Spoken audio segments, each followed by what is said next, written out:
Bom, a gente vai voltar então a falar do processo de ramificação supercrítico, né? Que é aquela história de você ter a variável que descreve o número de filhos, um médio é maior do que 1. Bom, a gente lembra como é que é o processo, né? A gente começa com um sujeito que a gente rotula. Eu resolvi adotar essa convenção aqui para falar da sequência vazia. Talvez seja um pouquinho melhor do que a outra, parece um zero. E aí esse sujeito aqui vai ter um número de filhos que é n e tal, uma cópia independente da n. Então, vamos dizer que sejam 3 filhos. Os filhos a gente rotula por 0, 1, 2. Aí, por exemplo, esse aqui vai ter n, 0 filhos. E vamos dizer que isso vale 1. Então, ele só vai ter o filho 0, 0. Esse aqui, de repente, vai ter 3. Então,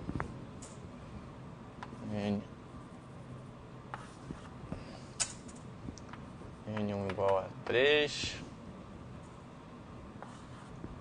E bom, e a gente sabe, né? Tem uma variável dessa n para cada sequência de inteiros finita, né? Então é o número de caras que o cara vai ter se ele vier a nascer. Então esse, por exemplo, tem um n00 aqui. Aqui você vai ter os n's dessas sequências, que seriam 1, 0, 1, 1, 1, 2. E lembrando, né, o nosso objetivo é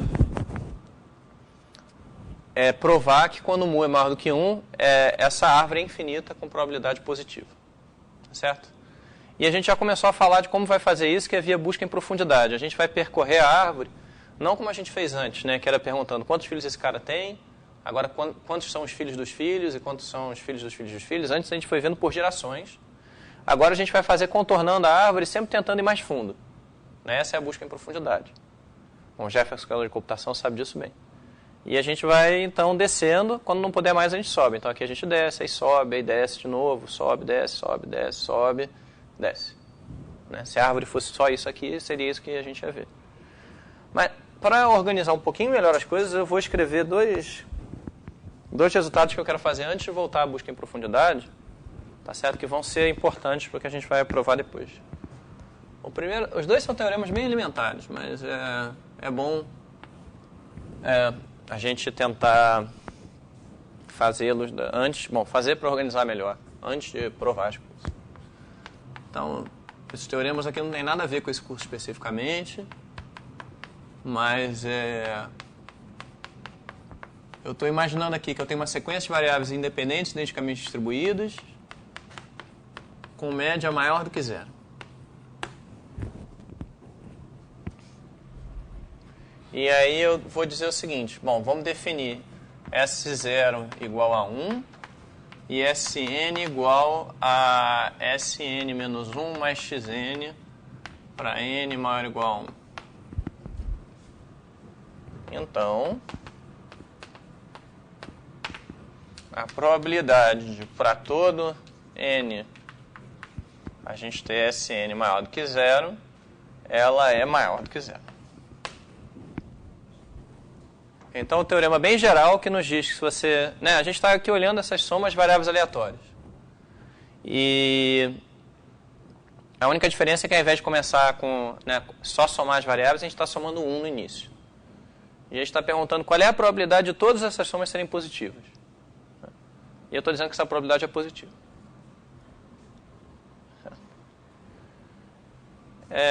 Esse é o teorema 1. O segundo teorema eu vou botar depois. Como é que a gente prova isso aqui?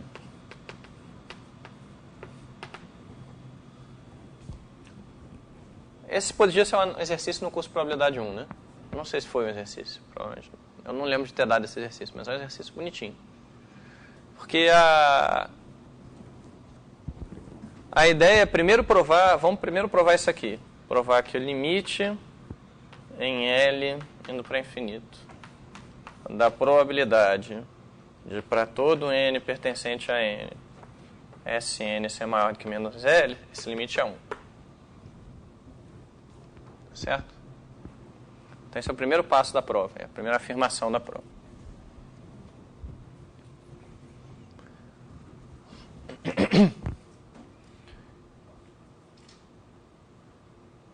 para provar isso aqui, deixa eu dar um nome para esse evento, chamar de EL. E aí eu vou reparar o seguinte, irmão.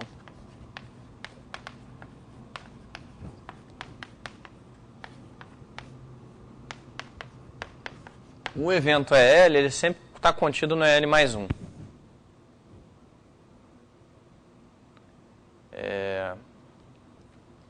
Por que ele está contido no EL mais 1? Estou dizendo aqui, por exemplo, qual é a probabilidade? Eu estou olhando no primeiro evento, todas as somas parciais são maiores do que menos 1000.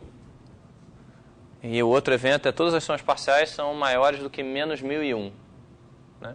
É claro que se todas as somas parciais são maiores do que menos 1000, elas são maiores do que menos 1001 também. Então a gente tem esse contenimento aqui para qualquer valor de L. A probabilidade de todas as somas parciais serem maiores do que menos L é maior. Esse evento está contido no evento. Todas as somas parciais são maiores do que 1001. Menos 1001. Perdão. Então a gente sabe que aquele limite ali, que a gente quer calcular, é a probabilidade da união.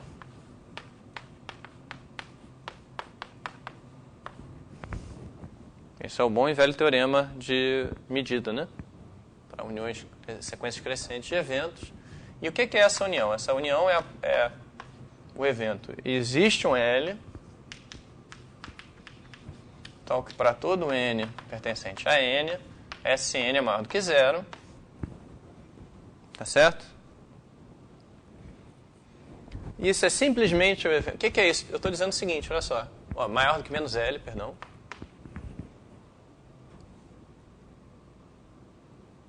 Eu estou dizendo aqui simplesmente o seguinte, olha só, estou pedindo, tem que existir um L que limita inferiormente a sequência de valores Sn. Isso é pedir que essa sequência seja limitada inferiormente. Quer dizer que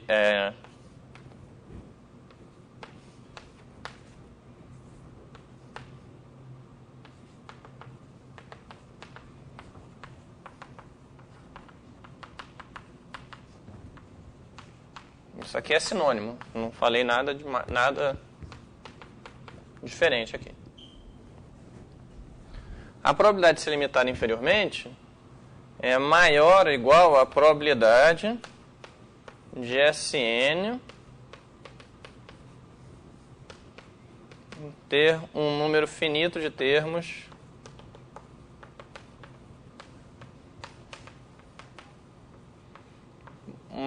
menores ou iguais a zero.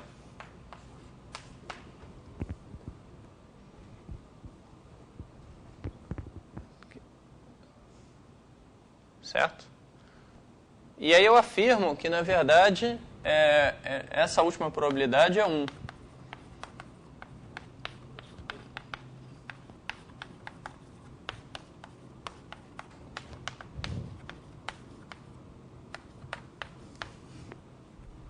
E aqui eu vou usar o fato que as variáveis têm média positiva.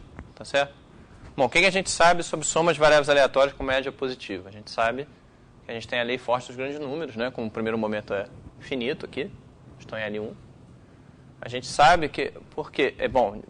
Porque o que vai acontecer? P quase certamente, a gente tem que Sn sobre N... Bom, tudo bem, o Sn não é só a soma das xis. Tem um 1 no início, mas esse 1 vai sumir asintoticamente. P quase certamente Sn sobre N converge para a média de x1, que é positiva. E logo, P quase certamente existe...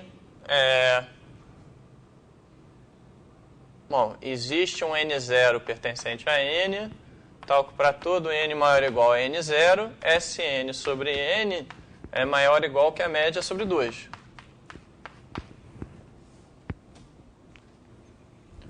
Então, e em particular, né, isso aqui implica que P quase certamente existe um N0. Bom, isso aqui é maior do que zero, de novo, né? Tal que para todo N maior ou igual a N0, Sn é maior do que zero.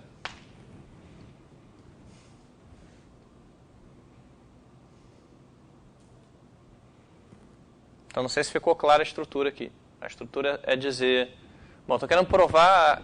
Eu quero provar que tem a gente está provando primeiro essa afirmação aqui, né? O objetivo final é outro, mas a afirmação é que a probabilidade para todo n Sn ser maior do que menos L, ela vai ficar arbitrariamente próxima de 1 quando L é grande. A gente fez isso reescrevendo, né, vendo que tem uma união crescente, então o limite da probabilidade é a probabilidade da união. Essa união é exatamente o evento, a sequência de valores Sn é limitada inferiormente. E aí eu digo, bom, uma maneira de uma sequência de números reais ser limitada inferiormente é ela só ter um número finito de termos menores do que zero. Isso é claro? Está dizendo, bom, se eu tenho uma sequência que tem 10 termos menores ou iguais a zero, e a partir daí todo mundo é positivo, então ela é limitada inferiormente pelo mínimo desses 10 termos, né?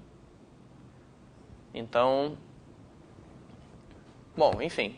E aí a gente consegue, por causa da lei dos grandes números, a gente sabe muito mais do que dizer que Sn é positiva para n grande. A gente sabe dizer que Sn sobre n está longe de zero para n grande. Certo? Então, isso certamente implica o que a gente precisa aqui.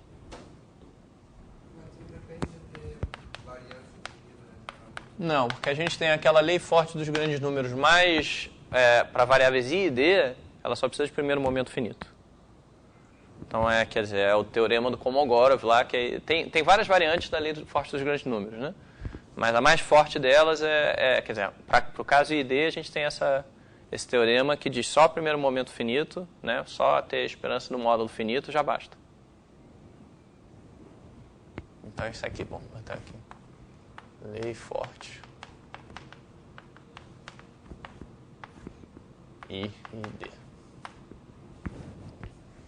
Tá, então isso aqui é a primeira parte da prova. E agora a segunda parte é o seguinte, é observar que como a esperança de x1 é positiva, a probabilidade de x1 ser positivo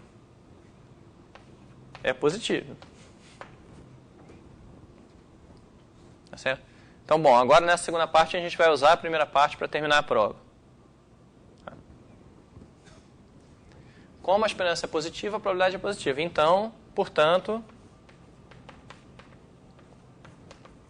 existe um alfa maior do que zero, tal que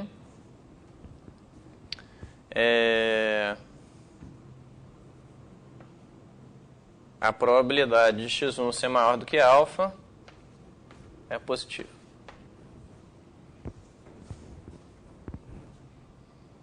Ok, e aí? E aí agora eu vou olhar esse evento aí, que é para todo n pertencente a Sn, para pertencentes naturais, Sn é maior do que zero.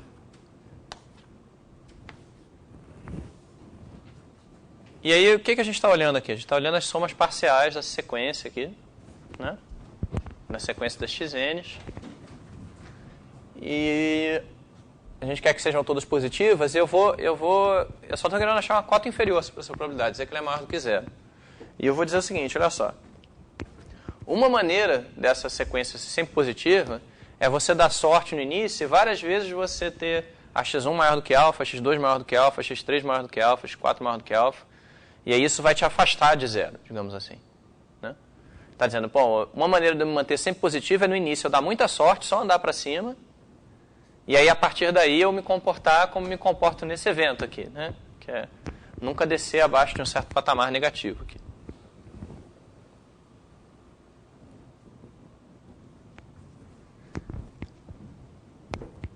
Então, eu vou dizer o seguinte, esse evento, ele contém um evento x1 maior do que alfa, x2 maior do que alfa,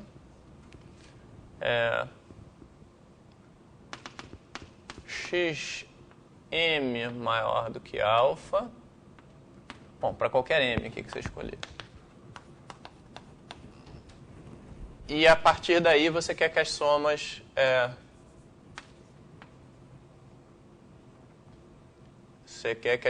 sejam maiores do que zero. E isso está contido dentro desse evento aqui. Vamos botar assim. Interseção de I igual a 1 até m de xi maior do que alfa, interseção com evento para todo n maior ou igual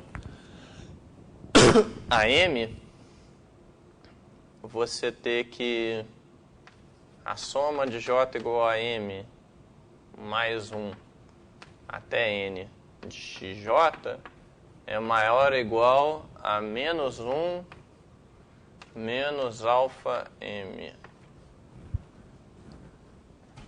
E vamos ver se a gente entende isso aqui, tá? Porque não é para ser complicado, mas é o tipo de coisa que quando você escreve parece muito mais assustadora do que de fato é.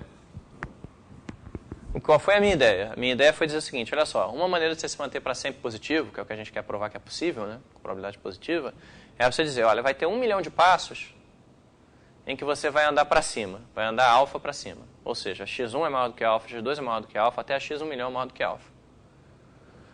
A partir daí, para garantir que você nunca vai descer de novo, vou botar aí mais um aqui, para garantir que você nunca vai descer de novo, você não quer mais ir para baixo de zero, né?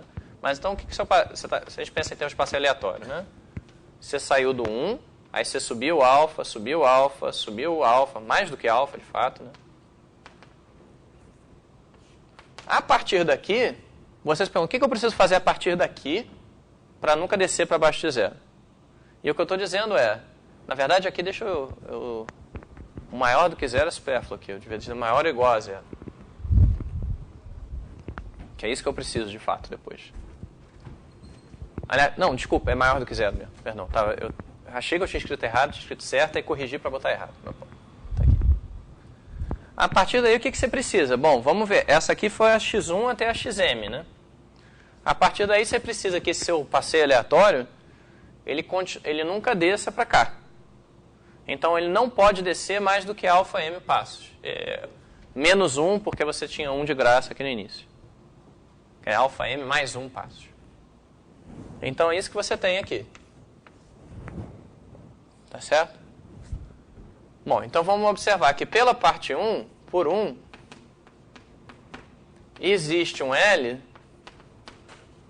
tal que a probabilidade de para todo n pertencente a n, Sn ser maior do que menos L, essa probabilidade é maior ou igual a 1/2, por exemplo. Qualquer valor que você botasse positivo aqui estava bom. Com a probabilidade converge para 1, algum L vai te dar isso aqui. Tá, e aí? E agora vamos escolha M tal que alfa M mais 1 seja maior do que esse L aqui. Vamos botar L0 para a gente ter ideia de que é fixo.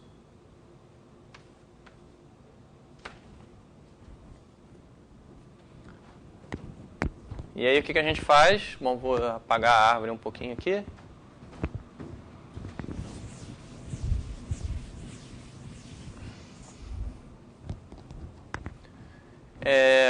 A gente faz o seguinte. A gente vai ter, então, aquela probabilidade que a gente quer calcular, né? Repara que quando eu escrevi essa interseção aqui, eu passei a só ter eventos independentes, né? Estou dizendo, olha só, tem um evento aqui que corresponde a x1, outro corresponde a x2, outro corresponde a x3, até a xm, e depois tem um evento que corresponde só ao que acontece depois da m mais 1.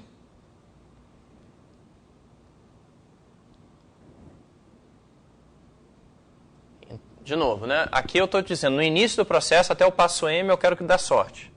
E a partir daí eu quero ficar acima de um certo nível. Esses dois eventos que eu escrevi são independentes. Então eu estou cotando a probabilidade por baixo pela probabilidade daquela interseção, que na verdade é um produto de probabilidade.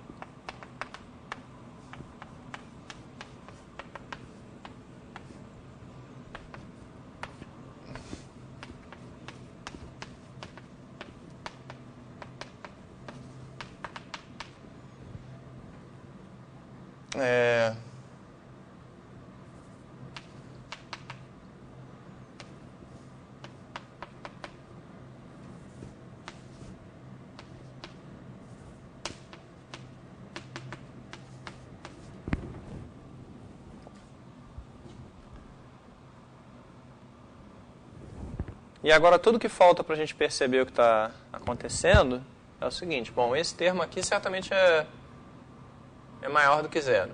Esse termo aqui é igual a probabilidade de x1 ser maior do que alfa elevado a n, que as variáveis são m, que as variáveis são i e d. Eu estou indo rápido demais, não? Estou vendo os dois copiando, não sei se estão, sei lá, se está claro. Não, então agora o que eu quero observar, e esse é o passo final da demonstração mesmo, é que isso aqui é o mesmo problema que a gente abordou no item 1 aqui. A gente está olhando a sequência dessas somas aqui, e quer provar que ela é maior do que alguma coisa. Tá certo? A gente está olhando aqui, qual é a probabilidade dessa sequência de somas ser sempre maior do que isso. Né? A gente começa com uma soma que só tem uma variável, depois com uma soma que tem duas variáveis, depois com uma soma que tem... São todas I e D com a mesma distribuição da SN original aqui. Exceto que tem um mais um que está no lugar errado aqui. Porque a definição da SN tinha um mais um. Então, eu troco isso e troco isso aqui. Tiro esse mais um. Mas, enfim, de qualquer maneira, aí, o ponto é, como a sequência de variáveis tem a mesma distribuição, né? Eu estou olhando a sequência xm mais 1, xm mais 2, xm mais 3. Essa sequência tem a mesma distribuição da x1, x2, x3. Então, isso aqui é a mesma coisa que pedir, que probabilidade de que para todo n, Sn seja maior do que menos L, né? A gente escolheu isso daqui para ficar maior do que L. E aí, então, isso tudo aqui é positivo. Isso aqui é maior do que... maior ou igual a 1/2. Isso aqui é maior do que zero, certamente. Então, ficou maior do que zero.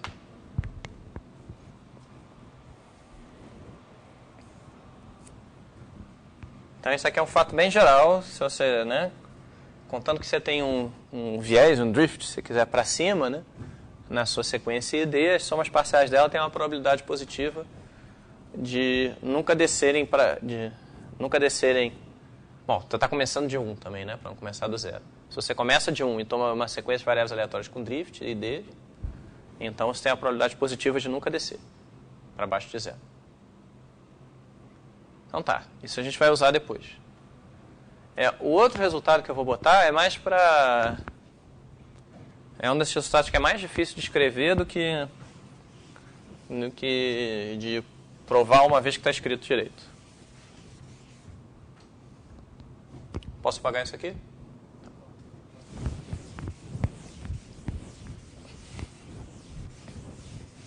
Bom, talvez valha a pena eu desenhar a busca em profundidade aqui de novo, para a gente ter uma ideia, já dizendo como é que a gente vai fazer essa busca aqui direitinho. Desenhar a árvore de novo. Olha só, como é que a gente vai fazer para analisar a busca em profundidade? A gente, em princípio, a gente vai pensar num processo local. Tá? Local no seguinte sentido. No início, esse processo não sabe nada sobre o número de filhos de ninguém na árvore. Aí ele vai chegar aqui e ele vai perguntar quantos filhos esse cara tem. E ele vai descobrir o valor da variável n vazio. Aí ele vai descer para o primeiro filho e perguntar quantos filhos esse cara tem. Ele vai descobrir o valor da n1. N0, obrigado. Aí depois ele vai descobrir o valor da N00, depois ele vai vir para cá, N01, por aí vai. O que eu quero dizer é o seguinte, no momento, vai ter um momento, por exemplo, é que o algoritmo está parado aqui e ele só fez uma consulta sobre essas variáveis aleatórias aqui. Eu quero dizer que do ponto de vista dele, qual é a próxima pergunta que ele vai fazer? Ele vai perguntar isso aqui. Vai perguntar o valor dessa variável aleatória aqui. Do ponto de vista do algoritmo, a resposta que ele vai receber, ou seja, esse valor, ele é independente de tudo que o algoritmo viu até agora. Ele não tem informação nenhuma a respeito disso aqui que não seja a distribuição da variável aleatória, que ele já sabia de início. Certo? Quer dizer, como é um processo local, ele vai fazendo perguntas, cada vez que ele perguntar quantos filhos alguém tem, sendo alguém que ele não observou antes, ele vai receber uma cópia independente daquela variável aleatória n. Esse é o teorema. Como é que você formaliza isso? Isso é um teorema. Não, teorema quer dizer, é um teorema. É uma interpretação do teorema. Isso. Esse é o tipo de coisa que a gente quer transformar em teorema. Pronto. Isso. A ideia é que... Pode. Se você não olhou, então, embora já seja... Você não sabe. É como se você estivesse construindo a árvore ali na hora, né? Do seu ponto de vista, é como se a árvore estivesse surgindo ali na hora. É como se dissesse, até você tentar perguntar alguma coisa a respeito desse cara, você não sabe mesmo, assim. Você não sabe se tem 1000 caras aqui embaixo, se tem uma árvore infinita ou se não tem nada. Mas o quanto que tem, tá dado. Pois é, tá dado. Então, por isso a gente vai ter que formalizar as coisas direitinho. Para pensar, tá certo? O que quer dizer isso, né? É uma coisa tipo tempo de parada, no fundo. Num processo marcoviano. O que você tem para um processo marcoviano? Você diz, você olha o processo até um certo tempo. Tá certo? É que o tempo facilita a gente a pensar. Mas é mais ou menos isso. Você olha para o processo até um certo tempo, a partir daí, como ele vai continuar? Bom, vamos pensar que é o passeio aleatório que ele está passando mais ou menos 1 para cima e para baixo, com probabilidades que são sempre as mesmas, tá certo? Imagina que você viu o passeio aleatório até um certo tempo e parou. A partir dali, o que você tem? Bom, em princípio você não sabe. Você tem um outro passeio aleatório, igual ao que você começou, com a mesma distribuição. É essa a ideia. Então, qual é a formalização aqui? A formalização é a seguinte. Você tem, por trás de tudo, você tem uma sequência ID de variáveis aleatórias com valores num certo espaço que não me importa muito qual é. Tá certo? Você tem também conjuntos aleatórios, isso é a parte mais, talvez, difícil de entender.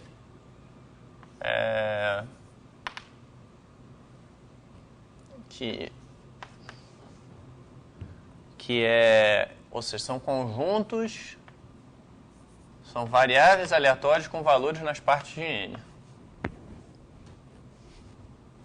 Ou seja, para cada, esse aqui a gente está imaginando tem um conjunto que a gente está crescendo com o tempo, que é o conjunto, no fundo, das coisas que a gente observou, entre aspas. Tá certo? Então, aqui T pertencente a N união 0. E qual é a hipótese? Né? A hipótese de verdade. Porque isso tudo faz parte da hipótese. E a gente vai supor. Suponha que para todo T e para todas as escolhas de conjuntos S0, ST contidos em N, a gente tem a seguinte coisa, que o evento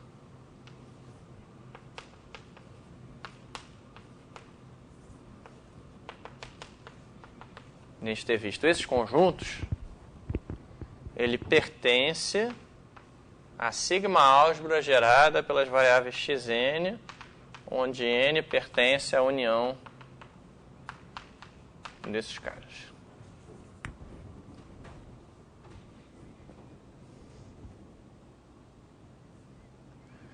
Bom, já vamos dizer o que isso quer dizer. Interpretar isso aqui, né? Então, é um teorema que, escrito, ele é muito pior do que falado, assim, falado informalmente.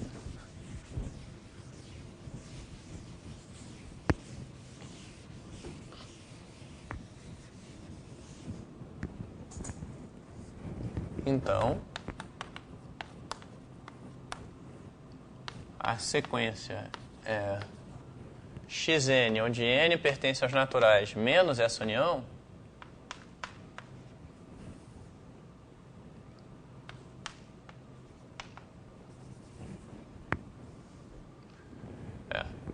condicionado àquele evento lá,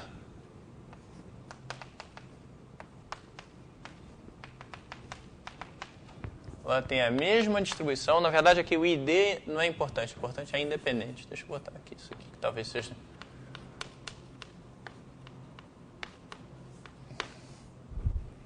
Ela tem a mesma distribuição que a sequência xn, n pertence a n menos a união. É assim.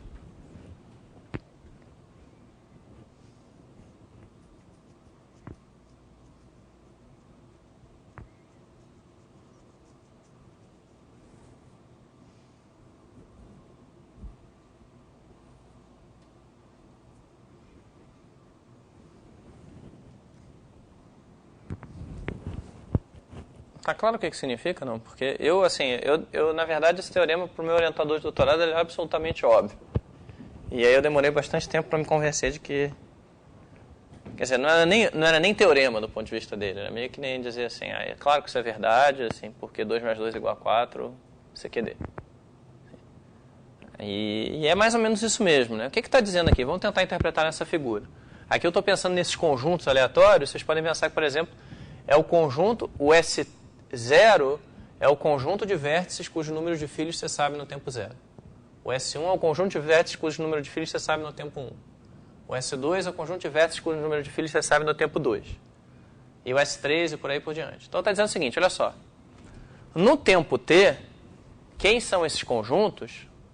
Ou seja, o conjunto dos vértices cujo número de filhos você sabe no tempo t, se você olha para esse conjunto, ele só... E aí você pergunta, qual é a probabilidade do conjunto no tempo 0, CS0, conjunto no tempo 1, CS1, conjunto no tempo t, CST?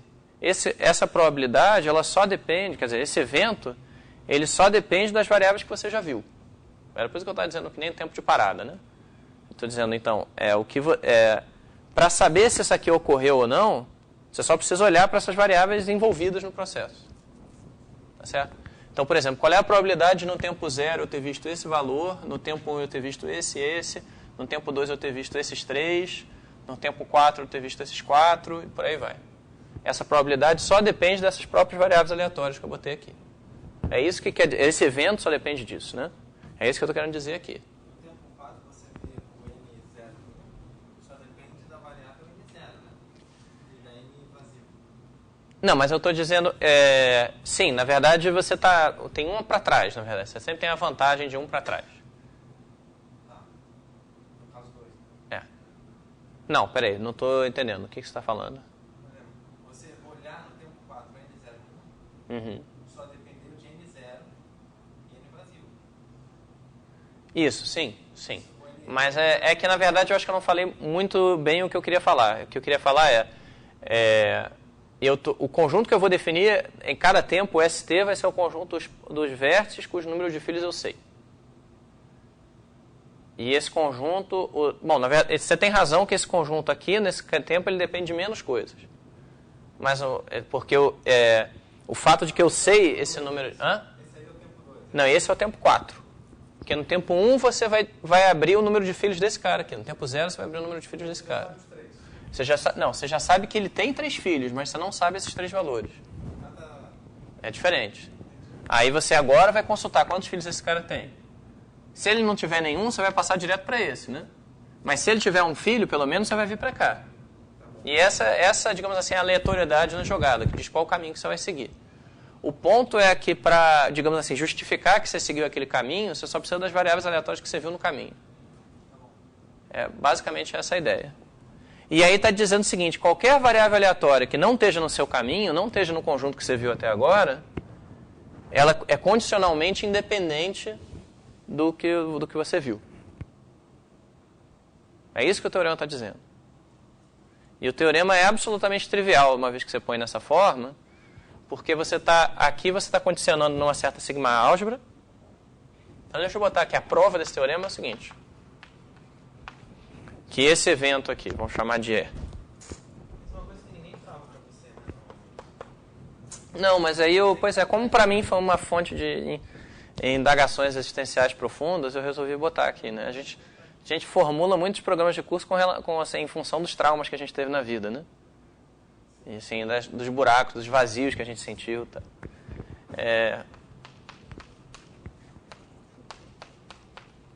Então, Pois é, mas é isso que eu estou falando. Acho que se eu pedisse muito para o meu orientador de doutorado formular esse teorema para mim, ele teria formulado. Mas isso não era, assim, eu não pedi, talvez por eu ser tímido, não sei, o trauma vem um pouco também das nossas limitações psicológicas, né? Para lidar com certos eventos na vida. E aí eu não pedi, aí eu fiquei pensando, mas por que isso é verdade? Aí eu cheguei à conclusão que essa era a formulação. E aí a formulação é simplesmente você observar o seguinte, olha só, a prova é você observar, esse evento, a gente está supondo que ele está numa certa sigma álgebra. Essa sigma álgebra, ela é independente dessa outra aqui. Esse é o símbolo para independência. Não sei se vocês já viram esse símbolo. E isso é um princípio, esse princípio sim eu faço questão de também eu faço questão de enfatizar toda vez que eu dou curso de probabilidade 1, que é o princípio, você tem um monte de variáveis aleatórias independentes.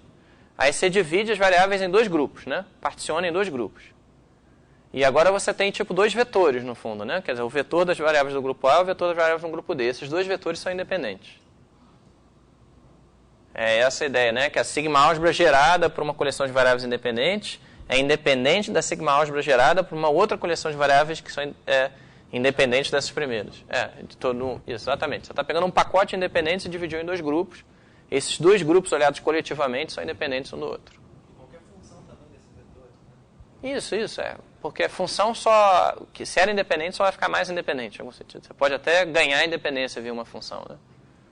Mas, então, só melhora, digamos assim. Então, tá. Então, agora a gente vamos usar esse teorema para analisar a busca em profundidade. Eu vou escrever a busca em profundidade um pouquinho diferente do que eu escrevi da outra vez, para condizer melhor com esse teorema.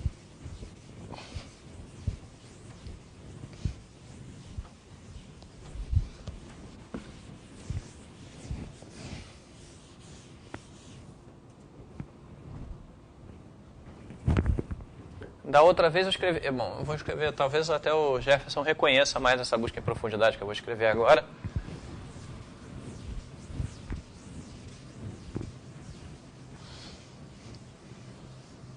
Assim, um outro fato da vida que me gerou trauma é que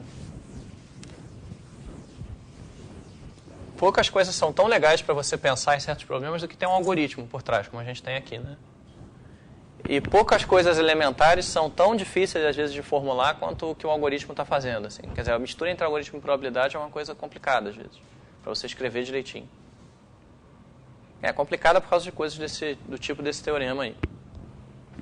Então, como é que é a busca em profundidade? A busca em profundidade, a gente vai pensar o seguinte, a gente vai começar com um conjunto de vértices vistos, que é o vazio. E o conjunto de vértices em aberto, repara que até a letra mudou, né? Virou uma letra caligráfica. É o cara vazio aqui.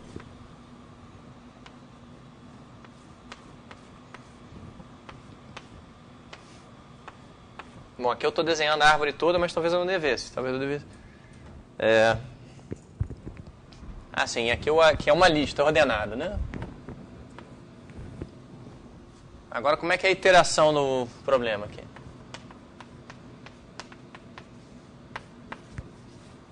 Se o AT não tiver ninguém, não faça nada. Pare.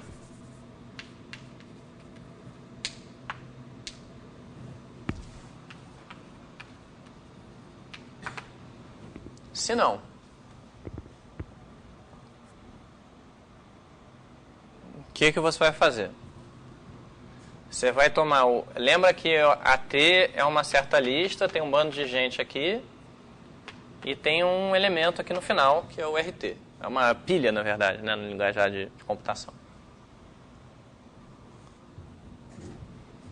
E esse vértice vai ser muito importante para a gente. A gente vai fazer o seguinte. Vai ver o conjunto F1, FK, que são os filhos de RT. E aí a gente vai fazer duas coisas. A primeira é remova RT de AT. Bom, 3 na verdade. Adicione RT ao conjunto... Bom, ao conjunto... Deixa eu escrever isso um pouquinho melhor aqui. Aqui vão ter uns certos elementos V1, VK, VL-1, RT. E então vão ser duas coisas mesmo, do jeito que eu vou escrever agora. Então eu vou dizer que AT mais 1 é igual a AT é igual a V1, VL, F1, FK, E eu vou dizer que eu adicionei, aqui estão na ordem lexicográfica invertida, para manter como eu estava fazendo as coisas antes. Ou seja, eu quero que esteja aqui no final o cara que eu quero ver primeiro. E aí o ET mais 1 é o ET união o vértice RT.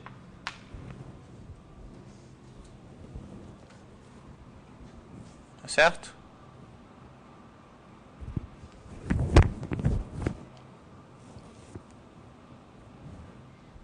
E agora a gente vai tentar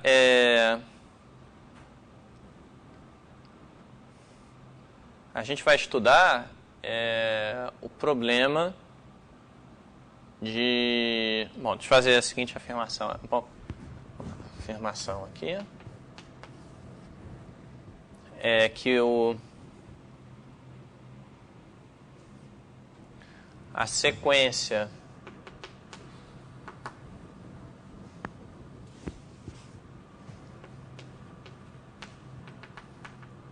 tá, bom, eu vou fazer a afirmação mais informalmente, depois de dizer formalmente o que eu quero falar, senão fica meio incompreensível. Oi. Não, aqui é RT mesmo. Eu quero que esse cara seja diferente dos outros. Que esse cara eu quero que ele tenha um nome especial aqui. Eu digo, tem o RT no final e tem os outros vértices que no momento não me importam muito quem são. E aí eu vou adicionar os filhos. Só para lembrar aqui, né, o número de filhos, vou botar isso aqui logo. O número de filhos do RT é o N do RT.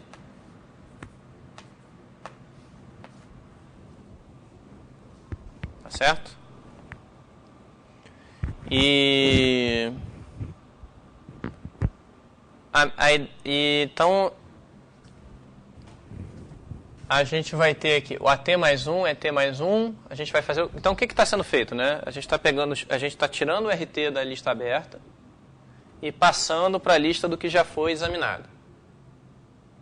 E, além disso, a gente está adicionando os filhos do RT à lista aberta. Então, são duas coisas. Que é o RT passou do AT o RT passou do aberto para o examinado e você adicionou os filhos à lista do que vai ser examinado. Certo? Ok. Tudo que dava atrás ali ainda não foi examinado. Isso. Então vamos pensar aqui, vamos pensar algumas coisas antes de eu escrever a afirmação, porque eu acho que isso ajuda um pouquinho.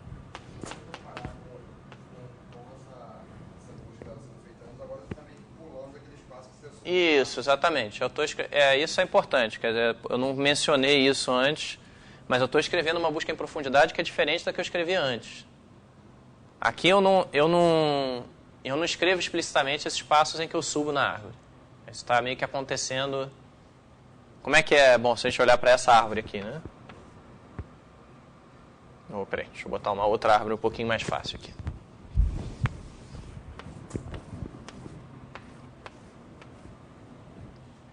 Tá certo? Importante, Conrado, importante. Essa busca que eu estou fazendo, ela começa sem ter examinado ninguém, né? Começa daqui. Aí eu declaro esse cara examinado. Esse aqui vai ser o meu R0, de fato. Sempre o R0 é o cara lá de cima. Certo? Aí eu vou adicionar esse cara. Aí eu vou adicionar esse. Quer adicionar disso? Eu vou examinar esse cara, vou examinar esse. E aí depois eu vou passar direto para esse aqui. Isso é uma diferença importante do que a gente tem antes. Bom, então R0 é igual ao vazio. Naquela árvore ali, o R1 vai ser o 0. Né? Vamos botar aqui, o A1 vai ser o 0, 1, 2. Exatamente. Na verdade, 2, 1, 0, porque eu falei para botar na ordem lexicográfica invertida. Né? Agora, o R1 vai ser 0 e o A2 vai ser 2, 1, 0, 1, 0, 0. O R2 vai ser o 0, 0 e o A3 só vai perder um cara, né? O R3 vai ser o 0, 1 e aí eu vou ganhar um cara e perder o outro, né?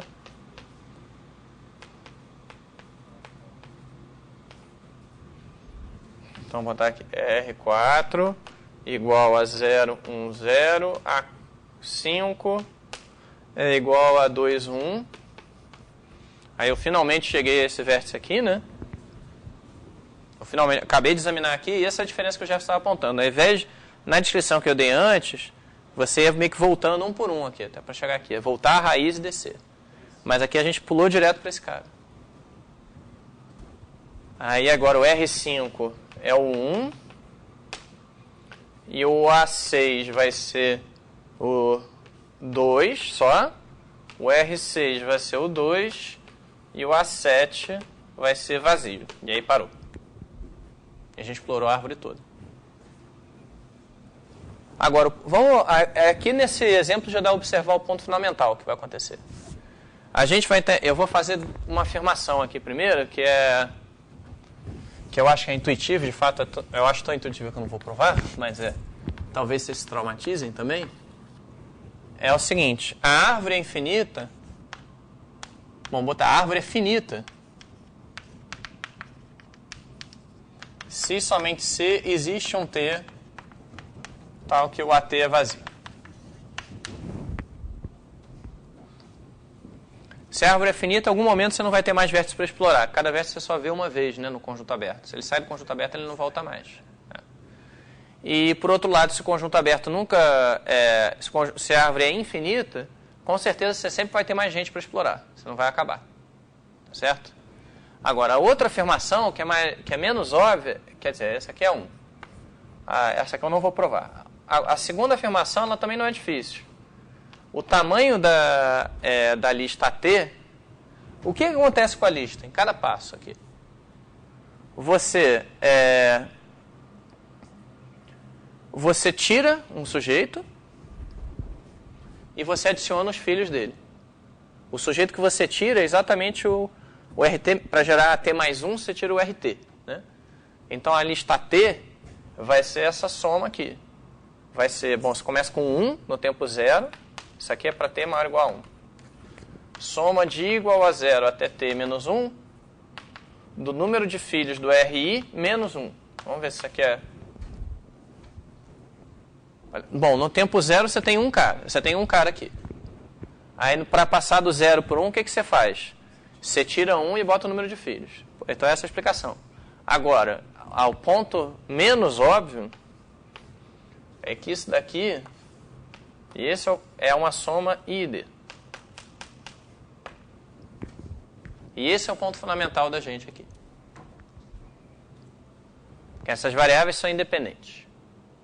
Ou melhor dizendo, deixa eu dizer isso aqui.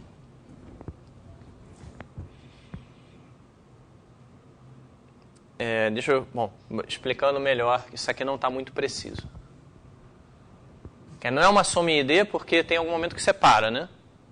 Então, uma soma ID, exceto que você para no primeiro momento que a soma ID chega a 0. Então, como é que se escreve isso melhor? Se escreve o seguinte.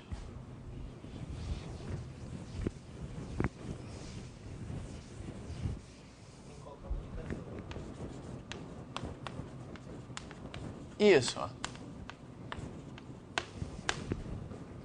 A sequência de variáveis aleatórias AT...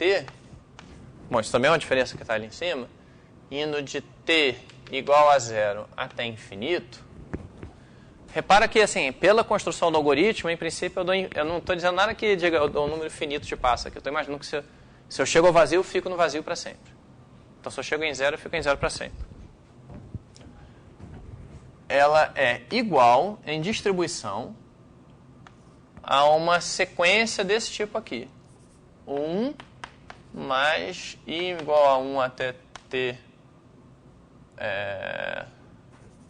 I igual a 0 até T menos 1 mínimo tal de NI, T indo de 0 até infinito. Eu vou explicar o que é tal, onde o tal. Bom, onde a sequência NI é ID. Bom, desculpa, NI menos 1. Aqui. É ID com distribuição N. E tal é o ínfimo dos T's. Tal que a soma de igual a 0. Bom, ínfimo dos S's, para dizer. Tá, ok. 1 mais a soma de I igual a 0 até S de NI menos 1 é 0.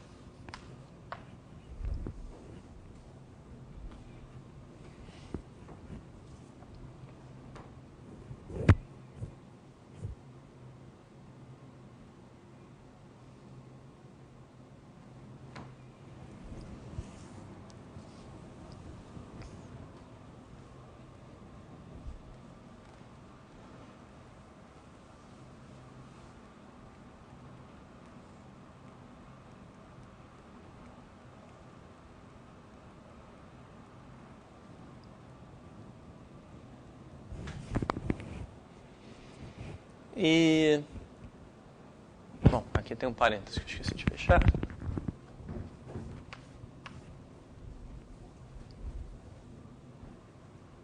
E, bom, eu acho que já deve ter ficado claro de onde vem essa propriedade. É exatamente aquele teorema 2 que eu enunciei ali. Né? Do seu ponto, se você vai percorrendo a árvore localmente, né, as únicas coisas que você se permite saber são essas perguntas. Quantos filhos fulano tem? Né? Para os vértices que você já viu. Então você não sabe nada sobre os vértices que você não viu. Você não examinou. Né? O que eu estou dizendo aqui é o seguinte: se você olha para o que acontece no algoritmo até o tempo t, isso é independente do valor de nRT. Né? Ou seja, na passagem do tempo t para o tempo t mais 1, você examina o RT. A partir daí você sabe quantos filhos ele tem. Mas antes disso você não sabe. De fato, não sabe no sentido mais forte possível. O valor de nRT é independente de todo o seu progresso até então.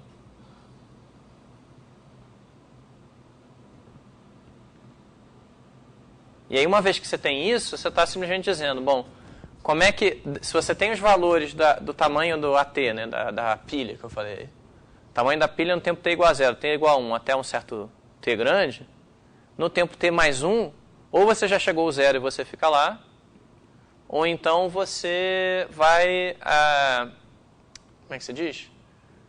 Ou você já chegou no 0 e fica lá, ou então você não chegou no 0 e aí você vai ganhar um termo desses aqui.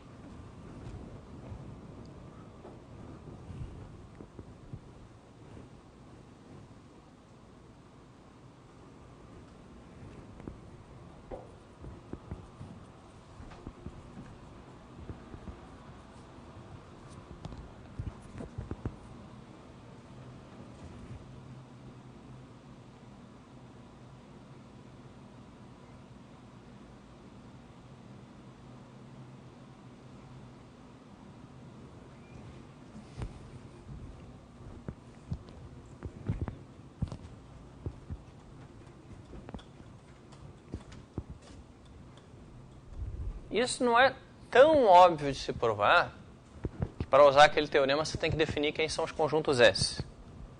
Tá certo? E aí você tem que usar uma coisa que não é muito óbvia, mas é o seguinte, olha só. Bom, o conjunto S0 vai ser simplesmente vazio. Tá certo? O próximo S vai ser... Bom, os S vão ser os ETs. Os STs vão ser os ETs aqui. E aí eu quero dizer o seguinte, se você souber quem são os conjuntos ET e quantos filhos cada elemento do ET tem, você consegue reconstruir perfeitamente os ATs.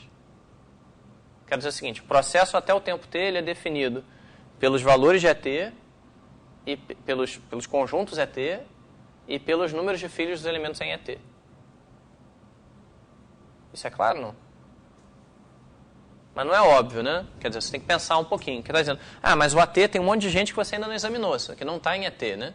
Repara, né? No passo 0 aqui não tinha vértice examinado nenhum, né? A parte só tem um vértice examinado, e eu estou dizendo aqui, bom, então você tem que saber, como é que você sabe o tamanho da fila? Mas isso você sabe, né? Bom, não sei, agora eu estou enrolando aqui, então é melhor parar de enrolar. Eu estou dizendo o seguinte, olha só, você sabe que o conjunto E0 é vazio, isso é dado. Agora você sabe que o conjunto E1 vai ter esse cara aqui. Se eu te digo qual é o valor de N1, você sabe exatamente quem está na pilha aqui, né? O valor de N1 sendo 3 resultou nisso aqui. Se fosse 4, ia ter mais gente. Se fosse 0, a pilha ia estar vazia. Por aí vai. Aí agora você vai consultar o primeiro cara aqui, se ainda tiver alguém para consultar. esse cara vai passar, no tempo seguinte, ele passa a ser um vértice examinado, né? Se eu escrever isso aqui, E1 é igual a vazio, vazio não, a sequência vazia, E2 é igual a vazio e o zero, isso. Sabendo esses vértices aqui dentro e o número de filhos que cada um tem, você sabe qual é o estado da pilha aqui. Que você sabia antes, né? É uma indução que você faz para provar isso. Você sabia o estado antes. Aí você sabe que você vai tirar esse cara que está aqui, no início. Quem você vai botar? Bom, depende de quantos filhos ele tem, só disso. Você recuperar o A2, só precisa saber do N0. Isso, você só precisa saber o N do R. Para saber o AT mais 1, você só precisa saber o NRT e o AT. Certo. É isso. Esse é o resultado. Então, o que isso diz em particular? Diz isso aqui.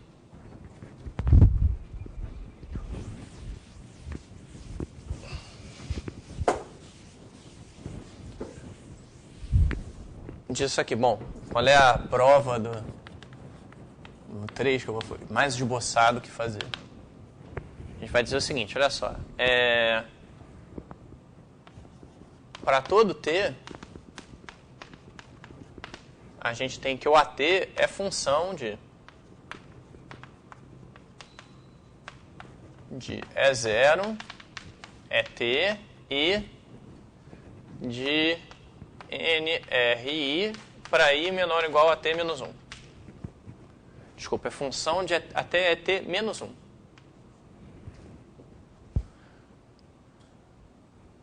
Isso que a gente estava dizendo, né? Se você sabe quem são os vértices examinados até o tempo T menos 1. E agora pergunta quem era, né, quantos filhos tem o cara, o RT menos 1, você vai descobrir quem é o AT. Isso aqui, então, a prova seria indução.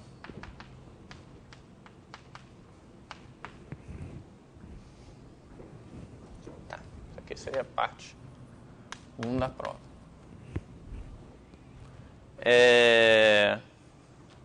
Pelo teorema 2, isso aqui eu estou dizendo como se fosse uma coisa simples, mas não é tão simples. Bom, tá, observe que a sequência ET satisfaz a condição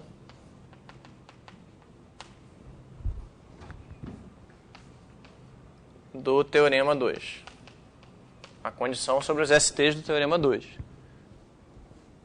Que é aquela condição do tipo, bom, onde você toma, quem são as variáveis, a sequência xn daquele caso, uma sequência ID, é exatamente a sequência dos valores, do número de filhos de todo mundo.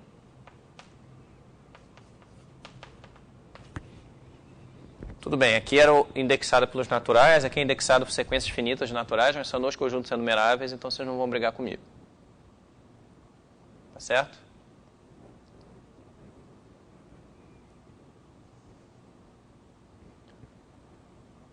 E além disso eu tenho esse resultado que diz que o ET é igual ao conjunto de vértices R1, R0 até RT-1.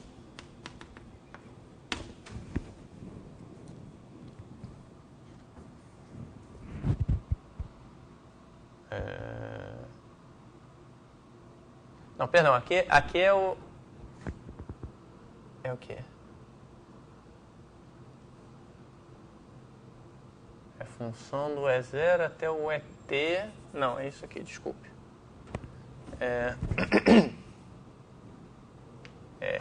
RI, I menor ou igual a T menos 1. É isso? Isso, exatamente isso.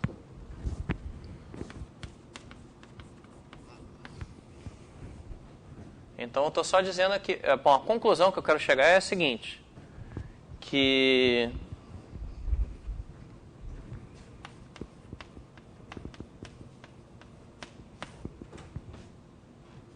sim, e aqui eu quero dizer... Aqui faltou de observar uma coisa aqui que é importante também. Que o RT é função dessas mesmas coisas. Bom, é porque ele é função de AT, na verdade, né? Então ele é função...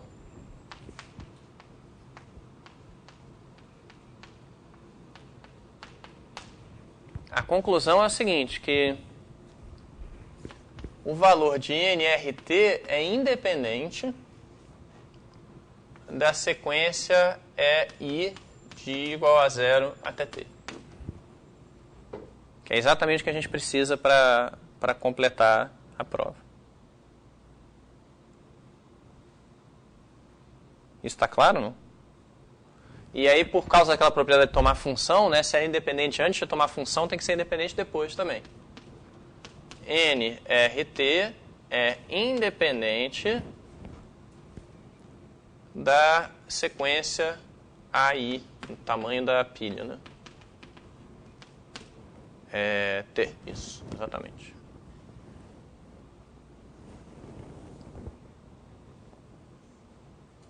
Isso está claro? Eu estou fazendo mais um esboço de prova do que uma prova, né? Mas é importante entender os elementos aqui para o esboço estar completo. Bom, não sei se faz sentido dizer que o esboço está completo. Se estivesse completo, era a prova. Mas eu vou fingir que faz sentido, eu vou dizer o seguinte, olha só. Eu estou mostrando como é que você reduz esse problema que a gente tem aqui em mãos para o Teorema 2. Lá. Então, para eu aplicar o Teorema 2, você tem que dizer quem são os conjuntos S. E eu estou dizendo que os conjuntos S, na verdade, são esses ETs aqui. O que eu preciso para isso? Eu preciso saber que para determinar quem é zero, se é zero é igual a um certo conjunto, é 1 é um certo conjunto, é t é um certo conjunto, eu só preciso olhar para os valores das variáveis correspondentes ao que está lá dentro. Aquela propriedade de tempo de parada, né? Quer dizer, que seria um conjunto de paradas, sei lá como é que se chama isso. E aí eu estou dizendo que de fato bom, para determinar o ET, eu preciso saber quem é o AT-1 ou o RT-1. Né? Mas o AT-1 ele é função dos S que vieram antes. E dos valores de N correspondentes, dos números de filhos correspondentes. E o RT-1 ele é função do AT-1, é o último elemento do AT-1. Então isso está bem. Então, na verdade, eu estou dizendo que toda a informação que eu preciso está contida nos conjuntos ETs e no número de filhos que cada elemento dos ETs tem.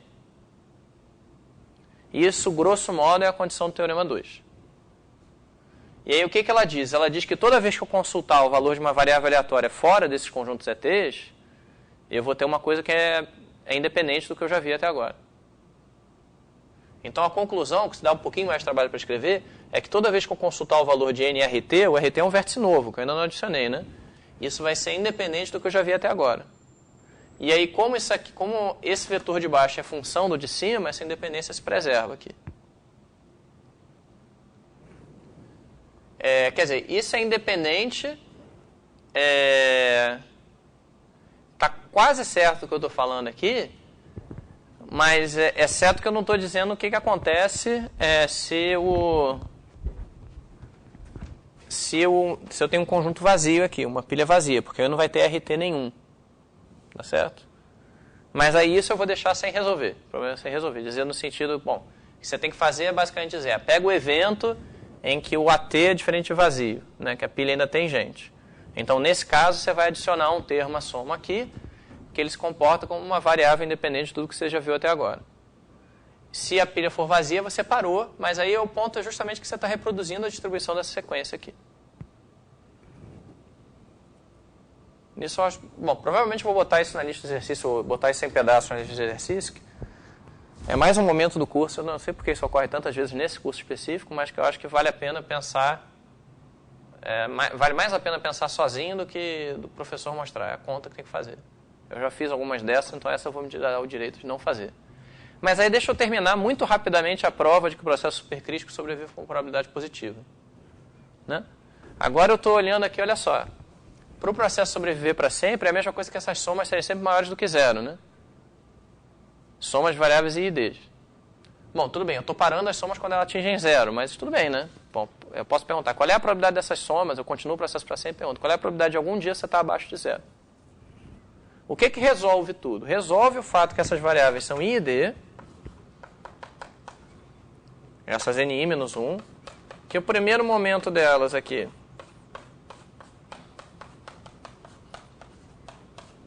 é finito e que a média é negativa, é positiva, né? Porque a média de uma dessas é maior do que 1. Da NI é maior do que 1. Então, a média da NI menos 1 é maior do que 0. Então, a gente voltou àquele primeiro teorema da aula. Né? O teorema que dizia que você tem uma soma de variáveis aleatórias independentes, identicamente distribuídas, com média positiva. Tem uma probabilidade positiva dessa soma nunca descer. Nunca descer, não quer dizer, nunca começando com 1. Né? Tem a probabilidade de baixar de 0. A probabilidade de nunca baixar para baixo de 0 é positiva. Então, é essa a solução. E a solução é meio complicada, na verdade. Se a gente só fosse fazer processo de ramificação no curso, tinha soluções mais simples para dar. E eu vou botar essas soluções na lista. Mas a grande vantagem dela é que ela se generaliza para o grafo aleatório, para o GNP. E generaliza no sentido bem preciso. Assim. A gente vai ver isso na aula que vem. Então, só para dar uma ideia,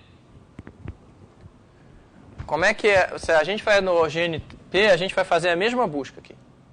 Exceto que você vai tomar o cuidado de pegar não os filhos do RT, mas os vizinhos não examinados.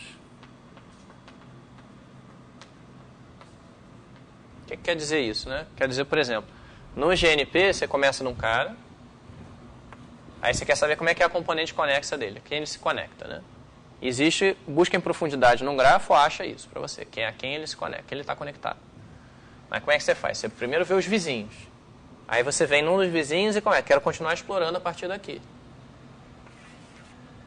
Bom, mas agora pode ser que quando eu vou... Aí eu acho esse cara, pode ser que chegando aqui eu encontro uma outra aresta nessa direção, né? O grafo aleatório nada garante que é uma árvore. Então poderia ter outras arestas aqui.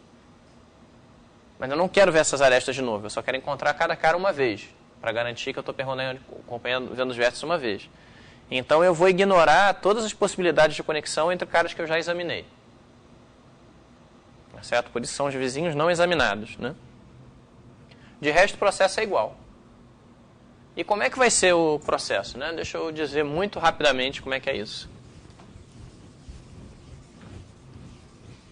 Bom, lembra, no GNP, você tem um vértice qualquer, ele tem n-1 vizinhos em potencial, né? Todos os outros vértices do grafo. E a cada um ele está conectado com uma probabilidade P, que a gente vai tomar como sendo lambda sobre n, lambda constante. Então, o número de vizinhos de V no GNP é uma variável aleatória binomial com parâmetros n-1 e lambda sobre n. A gente sabe que binomial, quando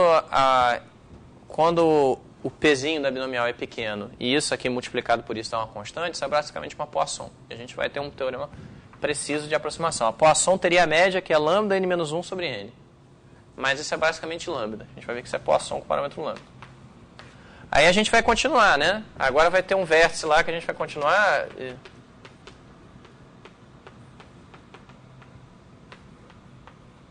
O número de vizinhos não examinados de W, né? Por exemplo, W é esse vértice aqui.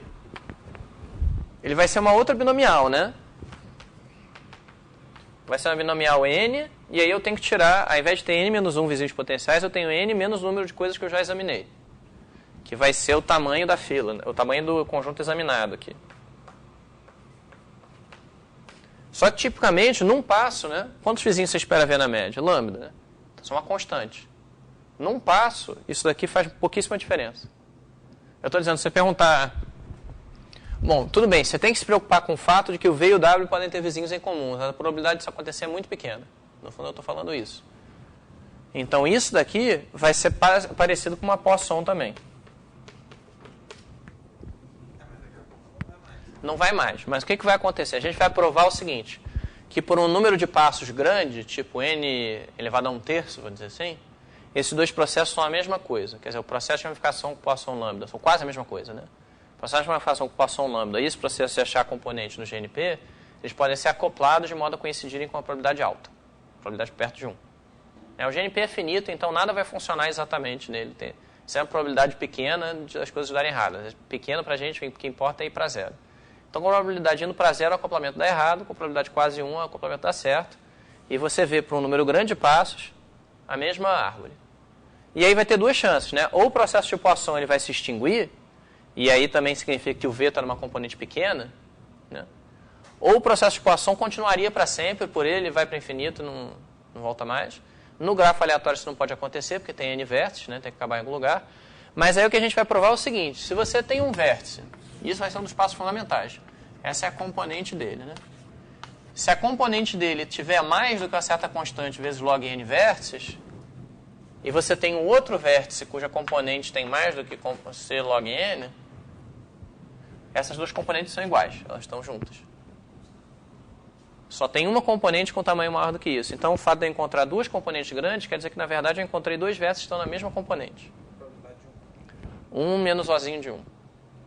Sempre 1 menos alguma coisa pequena que vai para zero quando a gente vai para infinito. E aí, o que vai acontecer? Então, eu vou dizer o seguinte, olha só, na verdade, pensando ao contrário, é o seguinte, eu estou preocupado em saber qual é o tamanho da maior componente do grafo. Vamos dizer, no caso, lambda maior do que 1, que é o caso que seria o supercrítico. Tá? Então, saber o tamanho da componente, em princípio, é meio complicado. O evento, eu estou numa componente grande e você está na componente grande, em princípio, são eventos muito correlacionados. Né? Até pelo tamanho da componente. A gente vai trocar esse evento, vai dizer o seguinte, olha só.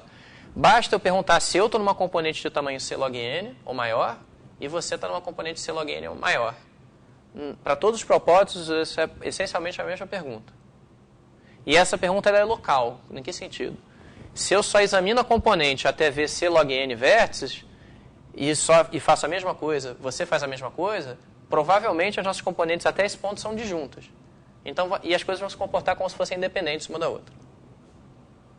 Então, você substitui essa questão no global de se você está na mesma componente que eu, para uma questão local, a minha componente é grande ou não, e grande é uma coisa pequena comparada ao tamanho do grafo, então, que quase preserva a independência. E aí, então, o que vai acontecer? A probabilidade de eu estar numa componente grande é basicamente a probabilidade do processo de ramificação com que eu acoplei explodir. E aí o que vai acontecer é que o número de vértices em componentes grandes são basicamente N vezes essa probabilidade. E a gente vai provar que como não tem duas componentes grandes, na verdade tem uma componente que é linear, né, tem um tamanho que é uma constante vezes N vértices, e as outras componentes todas têm no máximo esse tamanho, senão elas estariam unidas a gigantes. Então é um negócio bem bonitinho. De fato, a gente tem até controle sobre essa constante. No caso subcrítico, é mais fácil, na verdade. Quando o lambda é menor do que 1, por exemplo, é bem fácil. Porque a gente pode... Tudo bem, a gente não tem um acoplamento perfeito com a Poisson, né? Mas a gente tem cotas. Aquela ideia do processo de ramificação, que em cada passo você tem um número de filhos que é exponencialmente menor do que antes, né, em média, ela continua valendo aqui. Porque, na verdade, esse processo ele ramifica menos que o processo de ramificação, né? Você está meio que perdendo vizinhos em potencial cada vez que você vai explorando o grafo. Então, o caso subcrítico é mais fácil. O caso lambda igual a 1, que seria o caso crítico, né, a Poisson 1 aqui, é o mais complicado de todos. De fato, ele é super complicado. E a gente vai falar um pouco dele e alguém vai apresentar o artigo. Então, por hoje é só.